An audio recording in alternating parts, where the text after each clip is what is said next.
If someone in your local town owned 3 to 5 different businesses, say a cake shop, maybe a dry cleaner, you'd probably say that they're a pretty well diversified business person.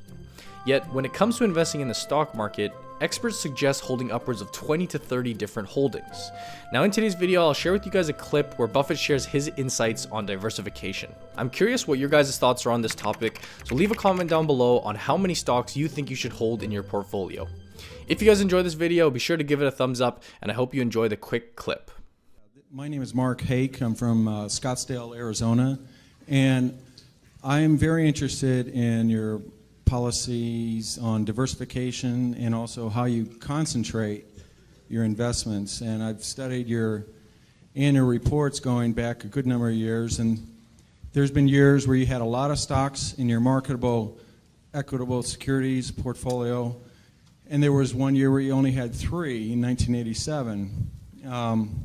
So I have 2 questions. Given the number of stocks that you have in the portfolio now, what does that imply about your view of the market in terms of, is it fairly valued, that kind of idea? And second of all, it seems that whenever you take a new investment, you never take less than about 5% and never more than about 10% of the total portfolio with that new position.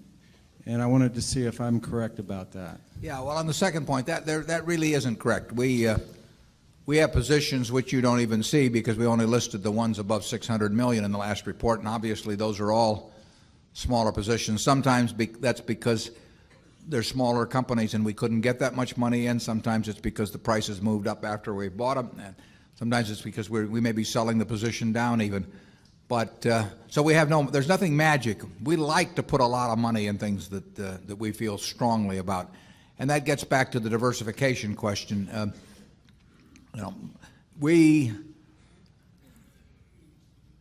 think diversification is, as practiced generally, makes very little sense for anyone that knows what they're doing.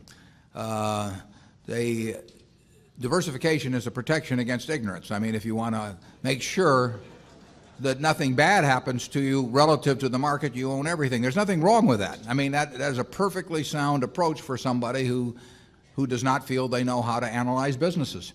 If you know how to analyze businesses and value businesses, it's crazy to own 50 stocks or 40 stocks or 30 stocks probably, because there aren't that many wonderful businesses that are understandable to a single human being in all likelihood. And to have some super wonderful business and then put money in number 30 or 35 on your list of attractiveness and forego putting more money into number 1 just strikes Charlie and me as madness. And it's conventional practice, and it may, if all you have to achieve is average, it may preserve your job, but it's a confession in our view that you don't really understand the businesses that you own. On a personal portfolio basis, I own 1 stock, but it's a business I know, and it leaves me very comfortable. So, do I need to own 28 stocks in order to, have proper diversification? It'd be nonsense. And within Berkshire, I could pick out 3 of our businesses, and I would be very happy if they were the only businesses we owned and I had all my money in Berkshire. Now, I love it, the fact that we can find more than that and that we keep adding to it.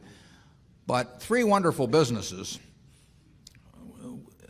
is more than you need in this life to do very well. And the average person isn't going to run into that. I mean, if you look at how the fortunes were built in this country, they weren't built out of a portfolio of 50 companies. They were built by someone who identified with a wonderful business. Coca-Cola is a great example. A lot of fortunes have been built on that. And there aren't 50 Coca-Colas.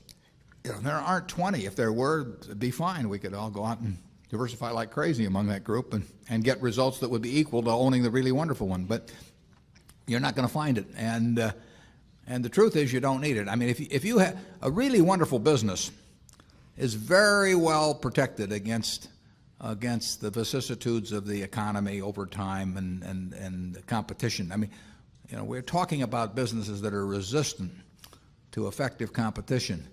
And 3 of those will be better than 100 average businesses.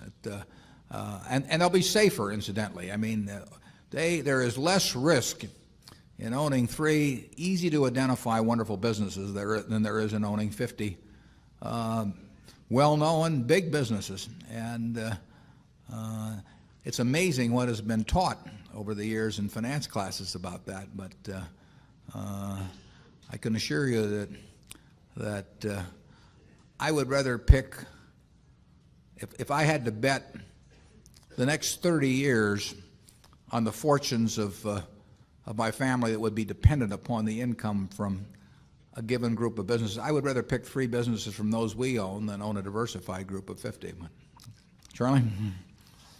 Yeah, what he's saying is that much of what is taught in modern corporate finance courses is twaddle.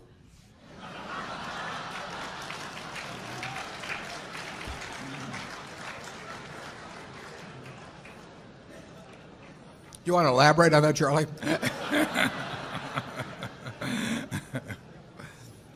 You cannot believe this stuff. I mean, it's modern portfolio theory, and it has no utility. I mean, it will tell you how to do average, but I think anybody can figure out how to do average in 5th grade. I mean, it's just not that difficult. And it's elaborate, and there's lots of little Greek letters and all kinds of things to make you feel that you're in the big leagues. But there is no value added. I have great difficulty with it because I am something of a student of dementia, and I have. We hang around a lot together. And I get ordinarily classified dementia, on some theory structure of models, but the modern portfolio theory, it involves a type of dementia I just can't even classify. No. Something very strange is going on. Yeah. If you find 3 wonderful businesses in your life, you'll get very rich. And if you understand them, bad things aren't going to happen to those 3. I mean, that's the characteristic of it. By the way, maybe that's the reason there's so much dementia. If you believe what Warren said, you could teach the whole course in about a week. Yeah.